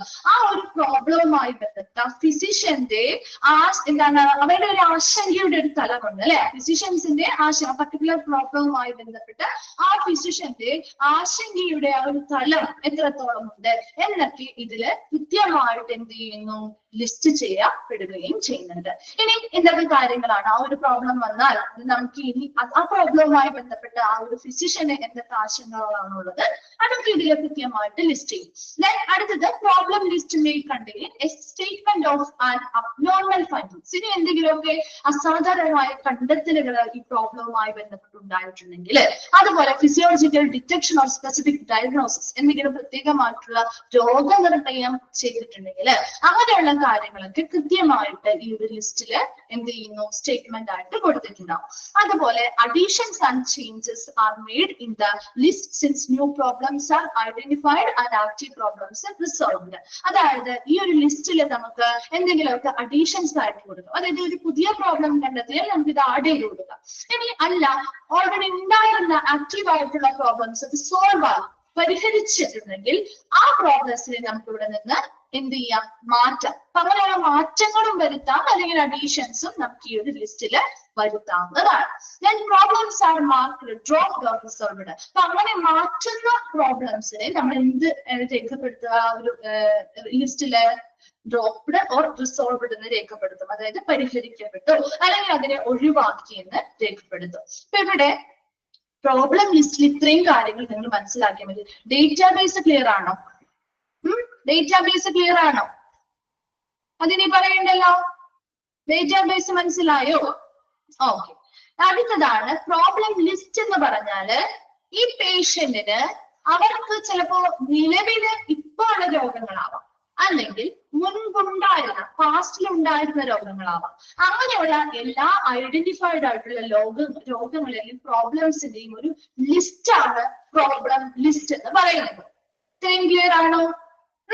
ആ ലിസ്റ്റില് നമുക്ക് എന്തൊക്കെ രോഗങ്ങളുണ്ടോ, അല്ലെങ്കിൽ ആ പേഷ്യന്റുമായി ബന്ധപ്പെട്ട് അവർക്ക് ഏതൊരു രോഗവും ആവാം, അത് ചിലപ്പോൾ അവർക്ക് രോഗനിർണയം നടത്താൻ വേണ്ടിയിട്ട് അല്ലെങ്കിൽ കൃത്യമായ മാനേജ്മെന്റ് വേണ്ട ഏതൊരു പ്രോബ്ലത്തെയും നമുക്ക് ഈ ഒരു ലിസ്റ്റിൽ ഉൾപ്പെടുത്താൻ പറ്റും. അപ്പൊ അങ്ങനെ ലിസ്റ്റിൽ ഉൾപ്പെടുത്തുമ്പോൾ ആ പ്രോബ്ലവുമായി ബന്ധപ്പെട്ട ആ ഫിസിഷ്യന്റെ കുറെ ആശങ്ക തലങ്ങളുണ്ട്, അല്ലെങ്കിൽ എന്തൊക്കെയാവാം, അല്ലെങ്കിൽ എന്തൊക്കെ കാര്യങ്ങൾ ചെയ്യണം, അങ്ങനെ കുറെ ആശങ്കകൾ ഉണർത്തുന്ന കാര്യങ്ങളെല്ലാം ആ ഫിസിഷ്യനുമായി ബന്ധപ്പെട്ട് അവർക്ക് തുടരുന്ന ആ ഒരു ആശങ്കകൾ അല്ലെങ്കിൽ മുതലായിട്ടുള്ള കാര്യങ്ങൾ, എന്തൊക്കെ ഡയഗ്നോസിസ് ചെയ്യണം, രോഗനിർണയം നടത്തണം, അങ്ങനെയുള്ള കാര്യങ്ങളൊക്കെ നമുക്ക് കൃത്യമായിട്ട് ഇതിനുള്ളിൽ ആ ഒരു പ്രോബ്ലത്തിന് നേരെ എന്ത് ചെയ്യാം, സ്റ്റേറ്റ്മെന്റ് ആയിട്ട് കൊടുക്കാവുന്നതാണ്, ലിസ്റ്റ് ചെയ്യപ്പെടാവുന്നതാണ്.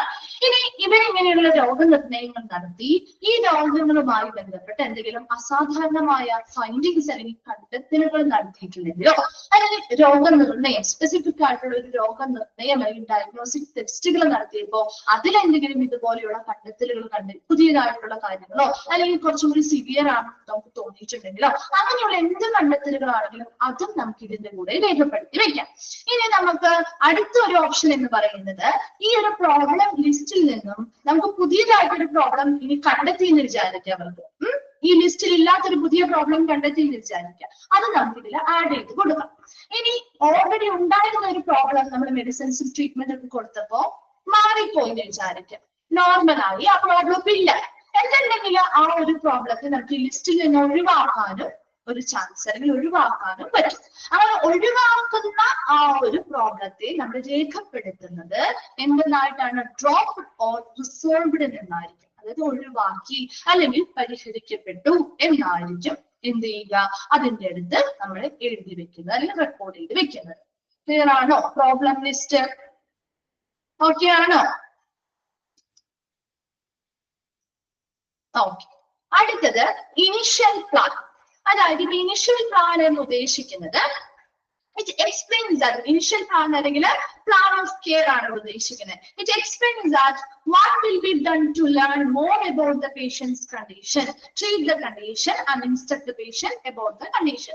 നമ്മൾ നേരത്തെ പറഞ്ഞ ലിസ്റ്റ് ആണ്. ആ ലിസ്റ്റിൽ അനുസരിച്ച് നമ്മൾ കാര്യങ്ങൾ ചെയ്യുന്നു എന്നുള്ളത്, എന്ന പ്രോബ്ലംസ് അല്ലെങ്കിൽ ഇന്ന ഇൻഡിവിജ്വൽ പ്രോബ്ലംസ് ആ വ്യക്തിക്കുണ്ട് എന്നുള്ളത് ലിസ്റ്റ് തയ്യാറാക്കിയത്. ഇനി ഇവർക്ക് നമുക്ക് അതിന് വേണ്ടിയിട്ടുള്ള ഒരുപാട് ട്രീറ്റ്മെന്റുകൾ പ്രൊസീജിയറുകളൊക്കെ കൊടുക്കാറുണ്ട് അല്ലെ, അതൊക്കെ നമ്മൾ എഴുതുന്നതാണ് ഇനിഷ്യൽ പ്ലാനില് അല്ലെങ്കിൽ പ്ലാൻ ഓഫ് കെയർ എന്ന് പറയും. ഇതിനെ മറ്റൊരു പേര് പറയുന്നതാണ് പ്ലാൻ ഓഫ് കെയർ എന്ന് പറയുന്നത്. ഇവിടെ it explains what will be done to learn more about the patient condition. അപ്പൊ നമുക്ക് എന്തൊക്കെ ചെയ്താൽ അല്ലെങ്കിൽ എന്തൊക്കെ കൊടുത്താൽ നമുക്ക് ആ പേഷ്യന്റിന്റെ കണ്ടീഷൻ, നിലവിലുള്ള അവസ്ഥ എന്താണ് നമുക്ക് എങ്ങനെ അറിയാൻ പറ്റും, അതുപോലെ എങ്ങനെ ആ കണ്ടീഷനെ നമുക്ക് ട്രീറ്റ്മെന്റുകൾ കൊടുക്കാൻ സാധിക്കും. ഇനി എന്തൊക്കെ നിർദ്ദേശങ്ങളാണ് ഈ ഒരു അവസ്ഥയുമായി ബന്ധപ്പെട്ട പേഷ്യൻസിന് നൽകേണ്ടത് മുതലായ കാര്യങ്ങളാണ് ഇതിൽ വിശദീകരിക്കുന്നത് അല്ലെങ്കിൽ എക്സ്പ്ലെയിൻ ചെയ്യുന്നത്. രണ്ടാമത്, the condition doubted or not to be ruled out are noted in the initial plan. ഇനി ചില അവസ്ഥകൾ നമുക്ക് സംശയമുള്ളതുണ്ടാവും, ഡൗട്ട് ഉണ്ടാവും, സ്ഥിരീകരിച്ചിട്ടുണ്ടാവില്ല അല്ലെ, ചില കാര്യങ്ങളിൽ നമുക്ക് സംശയമുള്ളത് ഉണ്ടാവില്ലേ. അങ്ങനെ സംശയമുള്ള ഒരു അവസ്ഥയുണ്ടെങ്കിൽ അല്ലെങ്കിൽ എന്തെങ്കിലുമൊക്കെ റൂൾ ഔട്ട് ചെയ്ത് കളയാൻ അല്ലെങ്കിൽ എന്തെങ്കിലുമൊക്കെ പോസിബിലിറ്റീസ് നമുക്ക് തള്ളിക്കളയേണ്ടതായിട്ടുണ്ടെങ്കിലൊക്കെ ഇതൊക്കെ നമ്മൾ നോട്ട് ചെയ്യുന്നത് ഈ ഇനിഷ്യൽ പ്ലാനിലാണ്. അതായത് specific plans for each problem are categorised into more information for diagnosis management അല്ലെങ്കിൽ റൂൾ ഔട്ട്. അപ്പൊ അതിനു വേണ്ടി നമ്മൾ സ്പെഷ്യൽ ആയിട്ടുള്ള പ്ലാനുകൾ തയ്യാറാക്കും. അങ്ങനെ പ്ലാനുകൾ തയ്യാറാക്കി ഓരോ പ്രോബ്ലത്തെയും നമ്മൾ ഓരോരോ ഇൻഫർമേഷൻസ് ആയിട്ട് കാറ്റഗറൈസ് ചെയ്ത് അതിനു വേണ്ടിയിട്ടുള്ള രോഗനിർണയങ്ങൾ നടത്തുകയും നമുക്ക് സംശയിക്കേണ്ടതായിട്ടുള്ള കാര്യങ്ങളൊന്നുമില്ല എങ്കിൽ ആ ഒരു ഓപ്ഷനെ നമുക്ക് എന്ത് ചെയ്യാം, തള്ളിക്കളയും. എന്ന് വെച്ചാൽ എന്താ ഉദ്ദേശിക്കുന്നത്, മീൻസ് ഒരു സിമ്പിൾ എക്സാമ്പിൾ പറയാം. ഇപ്പൊ നമ്മൾ നെഞ്ചുവേദനയായിട്ട് ഒരു ഡോക്ടറെ അടുത്ത് പോവാന്ന് വിചാരിക്കും. നെഞ്ചുവേദനയായിട്ട് പോകുമ്പോൾ അവർ ആദ്യം നമ്മുടെ ഡോക്ടേഴ്സ് ടെസ്റ്റ് ചെയ്യുന്നത് എന്താ നോക്കാം, എന്ത് ചെയ്താ നോക്കുന്നേ, എന്താണ് ഒരു നെഞ്ചുവേദനയായിട്ട് നമ്മൾ ഒരു ഡോക്ടറെ അടുത്ത് പോയാൽ ഒരു കാഷ്വാലിറ്റി പോയാല് അവർ ആദ്യം എന്ത് പരിശോധന നടത്തും, ഒന്നും ചെയ്യൂലേ, ECG എടുത്ത് നോക്കും അല്ലെ, അവർ ആദ്യം ECG എടുത്ത് നോക്കില്ലേ, അപ്പൊ ECG എടുത്ത് നോക്കും. അതുപോലെ കുറെ ബ്ലഡ് ടെസ്റ്റുകളും കാര്യങ്ങളും ഒക്കെ ചെയ്തു നോക്കും അല്ലെ. അപ്പൊ അതൊക്കെ നോർമൽ ആണെങ്കിൽ അവർക്ക് അതിൽ നിന്നും ഒരു സാധ്യത കിട്ടി, എന്ത് മാറ്റാം അല്ലെങ്കിൽ എന്ത് തള്ളിക്കളയാന്ന് അവർക്ക് മനസ്സിലായി. ECG-യിലൊന്നും യാതൊരു പ്രശ്നവുമില്ല, ബ്ലഡ് ടെസ്റ്റ് ചെയ്തിട്ടും നോർമൽ ആണ് എന്നുണ്ടെങ്കിൽ ഹാർട്ട് അറ്റാക്ക് എന്നൊരു പോസിബിലിറ്റി അവർക്ക് റൂൾ ഔട്ട് ചെയ്യാൻ പറ്റില്ല അല്ലെങ്കിൽ തള്ളിക്കളയാൻ പറ്റില്ലേ, പറ്റും അല്ലെ. അതുപോലെ ഇവിടെയും അങ്ങനെയുള്ള സ്പെഷ്യൽ പ്ലാനുകൾ കൊണ്ടുവന്ന് സാധ്യതയുള്ളതിൽ നിന്നും ഇല്ലാത്തവ നമുക്ക് തള്ളിക്കളയാനായിട്ടുള്ള പ്ലാനുകൾ അല്ലെങ്കിൽ രോഗനിർണയ ഉപാധികൾ കൊണ്ടുവരുന്നതും ഇതിലാണ് ഉൾപ്പെടുക. ക്ലിയർ ആണോ അത്? നെക്സ്റ്റ് നോക്കി, തെറാപ്പി ആവശ്യമായിട്ടുള്ള എന്തൊക്കെ തെറാപ്പീസ് ആണ് അവർക്ക് കൊടുക്കുന്നത്. അതായത് സ്റ്റേറ്റ്മെന്റ് ഓഫ് ഡ്രഗ്സ്, എന്തൊക്കെ മരുന്നുകൾ നൽകി, എന്തൊക്കെ പ്രൊസീജിയേഴ്സ് അല്ലെങ്കിൽ നടപടിക്രമങ്ങൾ നൽകി, എന്തൊക്കെ ലക്ഷ്യം വെച്ചാണ് നമ്മളത് ചെയ്യുന്നത്, അങ്ങനെയുള്ള കാര്യങ്ങളെല്ലാം ഇതില് എഴുതും അല്ലെങ്കിൽ റിപ്പോർട്ട് ചെയ്യുന്നു. ദെൻ പേഷ്യന്റ് എഡ്യൂക്കേഷൻ, പേഷ്യൻസിന് ബോധവൽക്കരണങ്ങൾ, അവരുടെ അവസ്ഥയുമായി ബന്ധപ്പെട്ട എന്തെങ്കിലും എഡ്യൂക്കേഷൻസ് അല്ലെങ്കിൽ ബോധവൽക്കരണങ്ങൾ നൽകിയിട്ടുണ്ടെങ്കിൽ അതും ഈ പറയുന്ന ഇനിഷ്യൽ പ്ലാൻ അല്ലെങ്കിൽ പ്ലാൻ ഓഫ് കെയറിലാണ് ഉൾപ്പെടുത്തുക. അപ്പൊ ഇനിഷ്യൽ പ്ലാൻ അല്ലെങ്കിൽ പ്ലാൻ ഓഫ് കെയറിന് എന്തൊക്കെ കാര്യങ്ങൾ ചെയ്താൽ നമുക്ക് ആ ഒരു പേഷ്യന്റിന്റെ കണ്ടീഷനെ കൂടുതൽ മനസ്സിലാക്കാൻ പറ്റും, അല്ലെങ്കിൽ എങ്ങനെയാണ് അവരുടെ പേഷ്യന്റിന്റെ കണ്ടീഷൻ അവസ്ഥ എന്താണെന്ന് കൂടുതൽ മനസ്സിലാക്കാൻ വേണ്ടി എന്ത് കാര്യങ്ങൾ ചെയ്താൽ നമുക്ക് സാധിക്കും, ഇനി എങ്ങനെയുള്ള ട്രീറ്റ്മെന്റ് ആണ് ഈ ഒരു കണ്ടീഷന് വേണ്ടി നമ്മൾ നൽകുന്നത്, അതുപോലെ എന്തൊക്കെ ഇൻസ്ട്രക്ഷൻസ് അല്ലെങ്കിൽ നിർദ്ദേശങ്ങളാണ് ഈ ഒരു കണ്ടീഷന് വേണ്ടി പേഷ്യൻസിന് നൽകുന്നത്, ഇങ്ങനെയുള്ള കാര്യങ്ങളെല്ലാം ഇതിലാണ് വിശദീകരിക്കുക. രണ്ടാമത് പറഞ്ഞത് എന്തെങ്കിലും സംശയങ്ങൾ ഉണ്ടെങ്കിലോ അല്ലെങ്കിൽ എന്തെങ്കിലും കാര്യങ്ങളോ റൂൾ ഔട്ട് ചെയ്ത് കഴിഞ്ഞാൽ തള്ളിക്കളയുന്നതിന് വേണ്ടിയിട്ടോ ഒക്കെയുള്ള കാര്യങ്ങൾ ഉണ്ടെങ്കിൽ, അങ്ങനെയുള്ള പോസിബിലിറ്റി ഉണ്ടെങ്കിൽ നമുക്ക് അതിന് വേണ്ടിയുള്ള സ്പെസിഫിക് ആയിട്ടുള്ള പ്ലാനുകളോ ഡയഗ്നോസിസുമായി ബന്ധപ്പെട്ട കൃത്യമായ മാനേജ്മെന്റുകളിലൂടെയും ഇന്ന രോഗമാണോ എന്ന് സ്ഥിരീകരിക്കാം, ഇല്ലെങ്കിൽ അതല്ല എങ്കിലും നമുക്ക് എന്ത് ചെയ്യാം, അത് മാറ്റാനും പറ്റും. ആ ഒരു ഓപ്ഷൻ വേണ്ട അല്ലെങ്കിൽ ആ ഒരു സാധ്യത ഇവിടെ ഇല്ല എന്ന് മാറ്റാനും പറ്റും. അടുത്തത് അവരുടെ തെറാപ്പി കൊടുത്ത കാര്യങ്ങൾ, അവർക്ക് എന്തൊക്കെ ഡ്രഗ്സ് ആണ് കൊടുത്തിരിക്കുന്നത്, എന്തൊക്കെ പ്രൊസീജിയേഴ്സ് അല്ലെങ്കിൽ നടപടിക്രമങ്ങളാണ് കൊടുത്തിരിക്കുന്നത്, ഇനി അതിന്റെയൊക്കെ ലക്ഷ്യങ്ങൾ എന്താണ് എന്നിവയുമായി ബന്ധപ്പെട്ട സ്റ്റേറ്റ്മെന്റുകൾ ഇതിലുണ്ടായിരിക്കും. അതോടൊപ്പം തന്നെ പേഷ്യൻസ് എഡ്യൂക്കേഷൻസ് അല്ലെങ്കിൽ ബോധവൽക്കരണങ്ങൾ കൊടുത്തിട്ടുണ്ടെങ്കിൽ അതുമായി ബന്ധപ്പെട്ട കാര്യങ്ങളും ഈ ഒരു ഇനിഷ്യൽ പ്ലാനിൽ അല്ലെങ്കിൽ പ്ലാൻ ഓഫ് കെയറിൽ ഉണ്ടായിരിക്കും. ക്ലിയറാണോ ഇനിഷ്യൽ പ്ലാന്? ഓക്കെ ആണോ? ഓക്കെ, അടുത്തതാണ് പ്രോഗ്രസ് നോട്ട്. പ്രോഗ്രസ് നോട്ട് എന്ന് പറഞ്ഞാൽ എന്തായിരിക്കും? ഓരോ പ്രോബ്ലത്തിന്റെയും ഫോളോ അപ്പ്, അല്ലെ, റെസ്പോൺസ് മുതലായിട്ടുള്ള കാര്യങ്ങൾ, അല്ലെ, ഫോളോ അപ്പ് ആയിട്ടുള്ള കാര്യങ്ങൾ, ഓരോ പ്രോബ്ലത്തിനും നമ്മൾ കൊടുക്കുന്ന കാര്യങ്ങളുടെ ഫോളോ അപ്പ് ആയിട്ടുള്ള കാര്യങ്ങളാണ് പ്രോഗ്രസ് നോട്ടിൽ ഉൾപ്പെടുത്തുക. അതായത് ഓരോ നോട്ടും proceeded by number and title of act of problem. അപ്പൊ ഇത് നമ്മൾ ഈ പ്രോഗ്രസ് നോട്ട് തയ്യാറാക്കുമ്പോൾ ഏത് പ്രോബ്ലവുമായി ബന്ധപ്പെട്ടാണെങ്കിലും ആ പ്രോബ്ലത്തിന്റെ നമ്പറും പേരും എന്നിട്ട് ആവണം അതിന്റെ അടിയിലായിരിക്കണം മറ്റു വിശദീകരണങ്ങൾ കൊടുക്കേണ്ടത്. കാരണം ഒത്തിരി പ്രോബ്ലംസ് ഉണ്ടെങ്കിൽ നമുക്ക് മാറിപ്പോകരുതല്ലോ. അപ്പൊ ഇന്ന പ്രോബ്ലം ആണ്, ഇന്ന നമ്പറുള്ള ഇന്ന പ്രോബ്ലം, ലിസ്റ്റിലുള്ള നമ്പർ, ഇന്ന പ്രോബ്ലം, അതുമായി ബന്ധപ്പെട്ട കാര്യങ്ങളാണ് നോട്ടാണ് താഴെ കൊടുത്തിരിക്കേണ്ടത്. അങ്ങനെ ഒരു ഹെഡിങ്ങും ടൈറ്റിലൊക്കെ കൊടുത്തായിരിക്കണം, നമ്പറും ടൈറ്റിലൊക്കെ കൊടുത്തായിരിക്കണം അത് എഴുതി തയ്യാറാക്കേണ്ടത്, ഓരോ നോട്ടും തയ്യാറാക്കേണ്ടത്. And contain any of SOAP, അതായത് സോപ്പ് എന്ന് പറഞ്ഞാൽ അടുത്തത് നമ്മൾ സോപ്പ് എന്ന് പറഞ്ഞൊരു ഭാഗമാണ് പഠിക്കാൻ പോകുന്നത്. അതായത് ഇത് നമ്മൾ അറ്റേ കുളിക്കുന്ന സോപ്പല്ല കേട്ടോ. അപ്പൊ ഇവിടെ സോപ്പിന്റെ എക്സ്പാൻഡഡ് ഫോം ചോദിക്കാറുണ്ട് കേട്ടോ, വളരെ ഇമ്പോർട്ടന്റ് ആയിട്ടുള്ളതാണ്. ഇപ്പൊ നമ്മള് സോപ്പ് എന്ന് പറയുമ്പോൾ നിങ്ങൾ ഇതെന്താണ് എന്ന് നമുക്കൊരു കൺഫ്യൂഷൻ തോന്നാം, അല്ലെ? അപ്പൊ അത് ഇമ്പോർട്ടന്റ് ആണ്, ഇത് മിക്ക ക്വസ്റ്റ്യൻ പേപ്പേഴ്സിലും കാണാറുള്ളതാണ് സോപ്പ് കേട്ടോ. അപ്പൊ അതൊന്ന് അണ്ടർലൈൻ ചെയ്തിടണം. എസ് എന്ന് പറഞ്ഞാൽ സബ്ജക്റ്റീവ്, അതൊന്ന് അണ്ടർലൈൻ ചെയ്തിട്ടേ വേഗം. O എന്ന് പറഞ്ഞാൽ objective, subjective, objective. Then A എന്താ?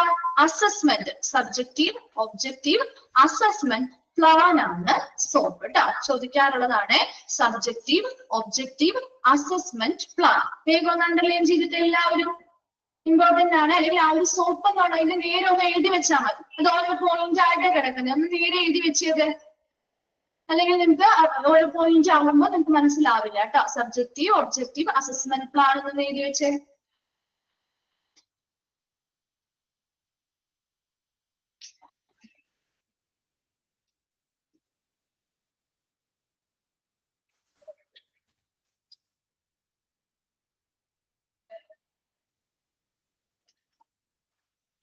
ഓക്കെ, എഴുതി വെച്ചോ? ഓക്കെ, ഇനി നമുക്ക് നോക്കാം. സബ്ജക്റ്റീവ് എന്ന് പറഞ്ഞാൽ അതായത് ഇത് the process of proceeding a note by all and all of the following elements. അതായത് ഈ ഒരു നോട്ട് തയ്യാറാക്കുമ്പോൾ ഈ പറയുന്ന എല്ലാ എലമെന്റ്സും കൂടി ഒരുമിച്ചുള്ള, ഈ താഴെ പറയുന്ന ഏതെങ്കിലും അല്ലെങ്കിൽ എല്ലാം ഒരുമിച്ച്, ഈ പറയുന്ന എല്ലാ എലമെന്റ്സ് അല്ലെങ്കിൽ എല്ലാ ഘടകങ്ങളും ആ ഒരു നോട്ടിന് മുൻപായിട്ട് എഴുതുന്ന ഒരു പ്രക്രിയയാണ് സോപ്പ് എന്ന് പറയുന്നത്. ഒരു പ്രോസസ്സാണ്. ഈ പറയുന്ന എല്ലാ ഘടകങ്ങളും നമ്മൾ ആ ഒരു നോട്ടിന് മുൻപ് എഴുതുന്നുണ്ടെങ്കിൽ അത് ആ ഒരു പ്രക്രിയയാണ് സോപ്പ് എന്ന് പറയുന്നത്. അതിൽ സബ്ജക്റ്റീവ് എന്ന് പറഞ്ഞാൽ സിംപ്റ്റോമാറ്റ് എന്ന് വെച്ചാൽ എന്തായിരിക്കും, അതിലെന്തായിരിക്കും ഉൾപ്പെടുക? സബ്ജക്റ്റീവ് എന്ന് പറയുമ്പോ ചീഫ് കംപ്ലൈൻസ് അല്ലെങ്കിൽ റീസൺ സിംറ്റംസ് വരാം. ശരിയാണ്, സിംറ്റംസ് വരാം, റീസൺസ് വരാം. ആ ഒരു പ്രസന്റ് ഇൽനെസ്സുമായി ബന്ധപ്പെട്ട അവരുടെ ഹിസ്റ്ററീസ് വരാം. ഇങ്ങനെയുള്ള കാര്യങ്ങളാണ് സബ്ജക്റ്റീവില് വരുന്നത് കേട്ടോ. അപ്പൊ സബ്ജക്റ്റീവില് ചീഫ് കംപ്ലൈന്റ് എന്താണ്, അവരുടെ റീസൺ എന്താണ്, ഈ ഒരു മെഡിക്കൽ അറ്റൻഷന് വേണ്ടിയിട്ടുള്ള റീസൺ എന്താണ്, അതുപോലെ പ്രസന്റ് ഇൽനെസ്സുമായി ബന്ധപ്പെട്ട ഹിസ്റ്ററി എന്താണ്, അതുപോലെ റെലവെന്റ് ആയിട്ടുള്ള അവരുടെ സിംറ്റംസ് എന്താണ്, ഇതെല്ലാം സബ്ജക്റ്റീവില് വരുന്നതാണ്. ക്ലിയർ ആണോ? ദെൻ ഒബ്ജക്റ്റീവ് എന്ന് പറയുമ്പോൾ മെഷറബിൾ ആൻഡ് ഒബ്സർവബിൾ, അതായത് എന്തായിരിക്കും ഒബ്ജക്റ്റീവിൽ വരാം? ഫൈൻഡിങ്സ് അല്ലെ, നമ്മുടെ മെഷറബിൾ ആയിട്ടുള്ള ഫൈൻഡിങ്സ് അല്ലെങ്കിൽ കണ്ടെത്തലുകളാണ് വരുന്നത് അല്ലെ. എന്തൊക്കെയായിരിക്കാം? എന്തായിരിക്കും? ഫിസിക്കൽ എക്സാമിനേഷൻസ് നടത്തിയതുമായി ബന്ധപ്പെട്ടതായിരിക്കും. അതായത് വൈറ്റൽ സയൻസ് ആയിരിക്കാം, ഫിസിക്കൽ എക്സാമിനേഷന്റെ റിസൾട്ടുകൾ ഉണ്ടാവാം, ലാബ് റിപ്പോർട്ടുകൾ ഉണ്ടാവും. അപ്പൊ അങ്ങനെയൊക്കെ മെഷറബിൾ ആയിട്ടും ഒബ്സർവബിൾ ആയിട്ടുള്ള കാര്യങ്ങളാണ് ഒബ്ജക്റ്റീവില് വരുന്നത്. ക്ലിയർ ആണോ? സബ്ജക്റ്റീവ് ഒബ്ജക്റ്റീവ് മനസ്സിലായോ? ഇതൊരു ഈ ഒരു നോട്ടിന് മുൻപ് നമ്മൾ ഇത് എന്ത് ചെയ്യാറുണ്ട്? ഈ എലമെന്റ്സ് എല്ലാം നമ്മൾ അതിന് മുൻപായിട്ട് എഴുതാറുണ്ട് കേട്ടോ. അടുത്തതാണ് അസസ്മെന്റ്. അസസ്മെന്റ് എന്തായിരിക്കും? Interpretation or impression of the present condition and plan. Plan എന്ന് പറഞ്ഞാൽ അടുത്തതാണ് അല്ലെ. അപ്പൊ interpretation and impression of the present condition, നിലവിലുള്ള അവരുടെ കണ്ടീഷൻ എന്താണെന്നുള്ളത് വ്യാഖ്യാനിക്കുന്നതാണ് ചെയ്യുന്നത്. അതെങ്ങനെയായിരിക്കും വ്യാഖ്യാനിക്കുക? നിലവിലുള്ളവരുടെ കണ്ടീഷൻ എങ്ങനെ നമുക്ക് അറിയാൻ പറ്റും? എങ്ങനെയാണ് അറിയാൻ പറ്റുക? അസസ്മെന്റ് ചെയ്യാന്ന് പറഞ്ഞാല് ഈ പറയുന്ന സബ്ജക്റ്റീവുമായി ബന്ധപ്പെട്ട് കിട്ടുന്ന ഇൻഫർമേഷൻസ്, അതുപോലെ ഒബ്ജക്റ്റീവുമായി ബന്ധപ്പെട്ട് കിട്ടുന്ന എന്താണ് റിസൾട്ടുകൾ അല്ലെ, ഇതിന്റെയൊക്കെ എന്ത് ചെയ്യുന്നു? നമ്മള് അനാലിസിസ് ചെയ്യും അല്ലെങ്കിൽ വിശകലനം ചെയ്തതുകൊണ്ടാണ് നമുക്കത് ഇന്റർപ്രറ്റ് ചെയ്യുമ്പോഴാണ് ഈ പറയുന്ന അസസ്മെന്റിലേക്ക് എത്തുക അല്ലെ. നമുക്കതൊരു ഡയഗ്നോസിസ് അല്ലെങ്കിൽ ഇന്ന രോഗം ആണ് എന്ന് നിർണ്ണയിക്കുന്ന ആ ഒരു മെത്തേഡ് അല്ലെങ്കിൽ ആ ഒരു പ്രോസസ്സാണ് അസസ്മെന്റ് എന്ന് പറയുന്നത്. ഡയഗ്നോസിസിലേക്കാണ് പോകുന്നത്. രോഗം നമുക്ക് നിർണ്ണയിക്കാൻ പറ്റും. അതായത് സിംറ്റമാറ്റിക് ആയിട്ടുള്ള അല്ലെങ്കിൽ എന്താണ് സബ്ജക്റ്റീവ് ആയിട്ടുള്ള കാര്യങ്ങൾ വെച്ചിട്ട് അതുപോലെ ഒബ്ജക്റ്റീവ് ആയിട്ടുള്ള കാര്യങ്ങളും വെച്ച് വിലയിരുത്തൽ നടത്തി രോഗനിർണ്ണയം നടത്തുന്നതിനെയാണ് അസസ്മെന്റ് എന്ന് പറയുന്നത്. ക്ലിയർ ആണോ? അസസ്മെന്റ് പറയുന്നത് ഓക്കെയാണ്. അടുത്തത് പ്ലാൻ ആണ്. എന്തായിരിക്കും പ്ലാൻ? ഇപ്പൊ നമുക്ക് രോഗനിർണയമായി അല്ലെ, രോഗം ഇന്നതാണ് എന്ന് നമ്മൾ നിർണയിച്ചാൽ അടുത്തത് എന്താ ചെയ്യാ? രോഗം നിർണയിച്ചു കഴിഞ്ഞാല് ഒരു രോഗം നിർണയിച്ചു, രോഗം ഇന്നതാണെന്ന് നമുക്ക് മനസ്സിലായെങ്കിൽ അടുത്തത് നമ്മൾ എന്താണ് അവർക്ക് കൊടുക്കുക? ട്രീറ്റ്മെന്റ് അല്ലെ. ട്രീറ്റ്മെന്റ് ആണ് അല്ലെ. അത് ട്രീറ്റ്മെന്റ് പ്ലാൻ ആണ്. പ്ലാൻ എന്നതുകൊണ്ട് ഉദ്ദേശിക്കുന്നത് എന്ത് ട്രീറ്റ്മെന്റ് കൊടുത്തു അല്ലെ, അവർക്ക് എന്തൊക്കെ ടെസ്റ്റ് ഫർദർ ആയിട്ട് എന്തെങ്കിലും മെഡിക്കൽ പരമായിട്ടുള്ള മെഡിക്കേഷൻസ്, എന്തൊക്കെ മരുന്നുകൾ കൊടുത്തു, എന്തൊക്കെ ടെസ്റ്റുകളാണ് ചെയ്തത്, അതുപോലെ ഈ ട്രീറ്റ്മെന്റ് ഒക്കെ കൊടുത്തതുമായി ബന്ധപ്പെട്ട നമ്മൾ ആഗ്രഹിക്കുന്ന അല്ലെങ്കിൽ നമ്മൾ പ്രതീക്ഷിക്കുന്ന ഫലം എന്താണ്, ഇതൊക്കെയാണ് പ്ലാനിൽ ഉൾപ്പെടുക. ക്ലിയർ ആണോ? അത് സബ്ജക്റ്റീവ്, ഒബ്ജക്റ്റീവ്, അസസ്മെന്റ്, പ്ലാൻ. നാലെണ്ണം ക്ലിയർ ആണോ? The writing of progress notes in the POMR format is often referred to as SOPing. എന്താണ് ഇതിൽ പറയുന്നത്? Writing of progress note. ഇങ്ങനെയുള്ള പ്രോഗ്രസ് നോട്ട് അതായത് POMR ഫോർമാറ്റില് പ്രോഗ്രസ് നോട്ടുകൾ എഴുതുന്നതിനെയാണ് നമ്മൾ സോപ്പിംഗ് എന്ന് പറയുന്നത്. ഈ ഒരു കൃത്യമായ ഒരു ഫോർമാറ്റിലായിരിക്കണം പ്രോഗ്രസ് നോട്ടുകൾ തയ്യാറാക്കേണ്ടത്. അതിനെയാണ് നമ്മൾ സോപ്പിംഗ് എന്ന് പറയുന്നത്. അപ്പൊ സോപ്പിംഗില് ആ ഓരോന്നും കൃത്യമായ രീതിയിൽ തന്നെ എഴുതണം. അത് ആദ്യം സബ്ജക്റ്റീവ് ആയിട്ടുള്ള കാര്യങ്ങള്, നെക്സ്റ്റ് ഒബ്ജക്റ്റീവ് ആയിട്ടുള്ള കാര്യങ്ങള്, ഇതിന്റെ രണ്ടിലെയും കണ്ടെത്തലുകള് നമ്മൾ വിലയിരുത്തിക്കൊണ്ട് അസസ്മെന്റ്, അതിനുശേഷം ട്രീറ്റ്മെന്റ് പ്ലാൻ എന്നൊരു രീതിയിലായിരിക്കണം. ആ ഒരു കൃത്യമായിട്ടുള്ള ഫോർമാറ്റിൽ POMR ഫോർമാറ്റിലായിരിക്കണം ഈ പ്രോഗ്രസ് നോട്ടുകൾ എഴുതേണ്ടത്. അതിനെയാണ് നമ്മൾ സോപ്പിംഗ് എന്ന് പറയുന്നത്. ക്ലിയർ ആണോ? സോപ്പിംഗ് വേഗം ഒന്ന് വായിച്ചു നോക്കിയേ. നോക്കിയത്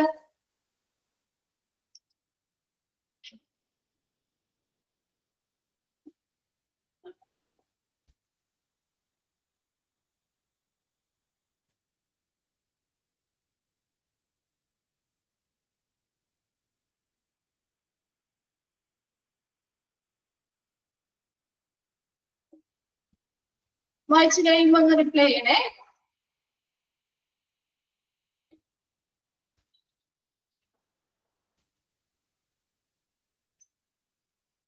ഓക്കെ, സോപ്പിന്റെ ഇമ്പോർട്ടന്റ് ആണ് കേട്ടോ, ചോദിക്കാറുള്ളതാണ്. അതുപോലെ POMRന്റെ എക്സ്പാൻഡഡ് ഫോം ചോദിക്കാറുണ്ട്, SOMRന്റെ എക്സ്പാൻഡഡ് ഫോം ചോദിക്കാറുണ്ട്. ഏതൊക്കെ ടൈപ്പ് ഓഫ് ഫോർമാറ്റ് ആണ് മെഡിക്കൽ റെക്കോർഡുമായിട്ടും ഉള്ളത്? 3 എണ്ണമാണ്, SOMR, POMR. Integrated medical records ആണ്. ഓൺ ഓഫ് ദ എബോ അല്ലെങ്കിൽ ഇതിൽ ഉൾപ്പെടാത്തത് ഏത്, വേറെ ഏതെങ്കിലും ഒരെണ്ണം തന്നിട്ട് ഉൾപ്പെടാത്തത് ഏതെന്നും ചോദിക്കാറുണ്ട് കേട്ടോ. അപ്പൊ അതിന്റെയും എക്സ്പാൻഡഡ് ഫോമും അതും ഒന്ന് നോക്കി വെക്കണം കേട്ടോ. ഓക്കെ, നെക്സ്റ്റ് നമ്മൾ ഇന്റഗ്രേറ്റഡ് ആണ്. അടുത്തൊരു ചെറിയ ഭാഗമാണ് ഇന്റഗ്രേറ്റഡ് മെഡിക്കൽ റെക്കോർഡ്സ്. നെക്സ്റ്റ് ക്ലാസ്സിൽ സ്റ്റാർട്ട് ചെയ്യാം കേട്ടോ. അത് സ്റ്റാർട്ട് ചെയ്തതിൽ നമുക്ക് സമയമില്ല, അപ്പൊ നെക്സ്റ്റ് ക്ലാസ്സിൽ സ്റ്റാർട്ട് ചെയ്യാം കേട്ടോ. ഇത്രയും വരെയും ക്ലിയർ ആണെന്ന് വിചാരിക്കുന്നു. ഓക്കെ, അപ്പൊ നെക്സ്റ്റ് ക്ലാസ്സിൽ വരുമ്പോൾ വായിച്ചിട്ട് വരണം കേട്ടോ. Thank you.